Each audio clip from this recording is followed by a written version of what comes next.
মুসা নবী একদিন আল্লাহর কাছে কয়, আল্লাহ ফেরাউন এত জ্বালান জ্বালায়, তুমি কি ফেরাউনকে গজব দিয়া ধ্বংস করতে পারো না?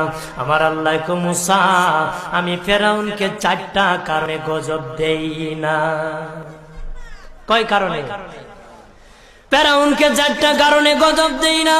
1 নম্বর কারণ হলো, রে মুসা, সারাদিন ফেরাউন বলে আমি খোদা, আর রাত যখন হয়ে যায় জঙ্গলে যায় করলাম আমি জানি তুমি খোদা, আমি খোদা না, কিন্তু আমারে মানুষ খোদা কইলে ভালো লাগে, খোদা কইলে ভালো লাগে।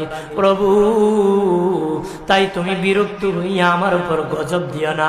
আল্লাহ বলে, মুসা রে, ওই ফেরাউনে রাত্রির দুয়ার কারণে আমি আল্লাহ তার উপর গজব দেই না। 2 নম্বর কারণ হলো, আরে মুসা তোমার মুখে দাড়ি, ফেরাউনের মুখে দাড়ি, তোমার পরনে জুব্বা, ফেরাউনের পরনে জুব্বা, তোমার মাথায় পাগড়ি, ফেরাউনের মাথায় পাগড়ি। আমি যদি গজব দিই